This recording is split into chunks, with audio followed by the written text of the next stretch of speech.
Logical గా మనం ఆలోచన చేయాలంటే ఎన్ని రోజులు ఈ కోర్టులు మనకు అడ్డం వస్తుంది? మనకు అన్యాయం జరిగినా మన గురించి దానికి కారణం ఏంటంటే ఇందిరా సహాని కేసులో 50% సీలింగ్ దాటొద్దని ఒక నిర్ణయం అయింది పార్లమెంట్ లో. దాన్ని మనం అధిగమించిన రోజే మనం ఎన్ని మీటింగులు పెట్టినా, ఎన్ని గ్రామాలు తిరిగినా, ఎన్ని మీటింగులలో మాట్లాడినా అక్కడ ఉన్నది కిటుకు.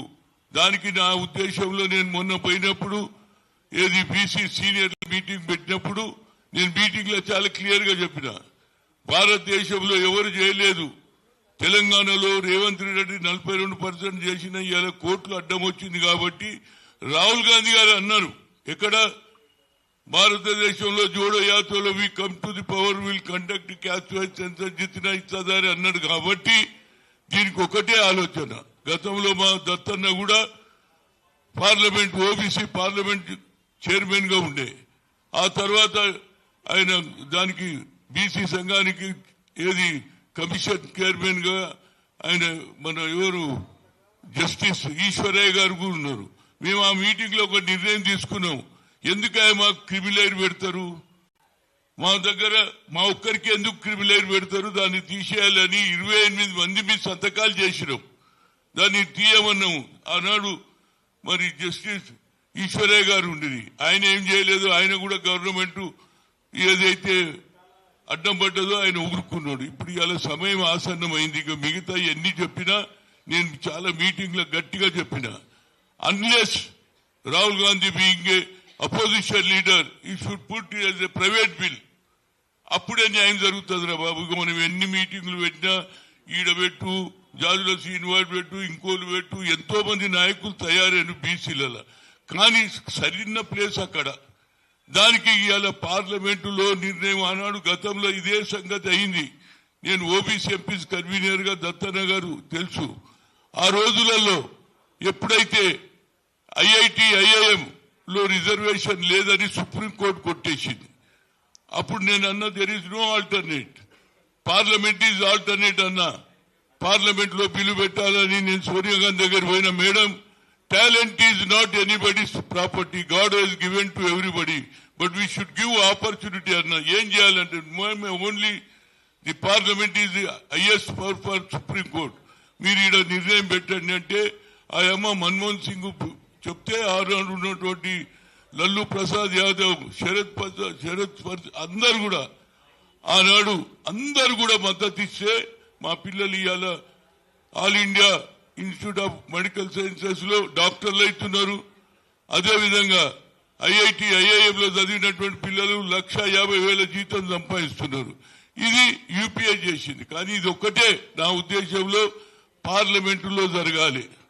పార్లమెంట్ లో మనం ఎన్ని మీటింగులు పెట్టు, ఆ ఏదైతే వాళ్ళది ఒక లెక్క ఉన్నది, ఇందిరా సహాని కేసులో 50% దాటొద్దని పెట్టిండు. దాన్ని అధిగమించాలంటే పార్లమెంట్ శాంక్షన్ చేయాలి. అందులో ఒక్క పార్టీ కాదురా బాబు, బీఎస్పీ ఉన్నది, ఎస్పీ ఉన్నది, బీజేపీ ఉన్నది, బీఆర్ఎస్ ఉన్నది, అన్ని పార్టీల వాళ్ళు మద్దతు ఇస్తేనే మనకు.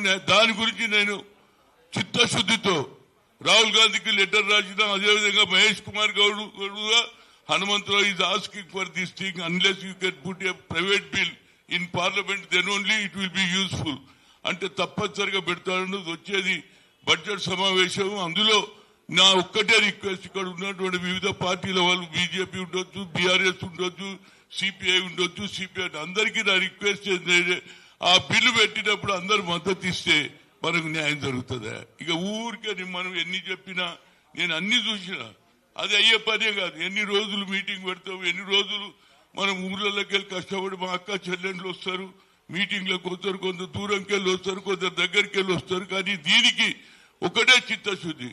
మా జాజుల శ్రీను ప్రతి మీటింగ్ పెడతాడు, ఊరూరు తిరిగిండు ఇప్పటిదానిక, రాత్రనక పగలనక తిరిగిండా లేదా? ఎన్ని తిరిగినా అసలు కిట్కు ఆడున్నది. పార్లమెంట్ లో బిల్లు పెట్టాలి, పాస్ అయితేనే మనకు నిజమైతే. ఎందుకంటే ఇవాళ ప్రజలలో చైతన్యం వచ్చింది.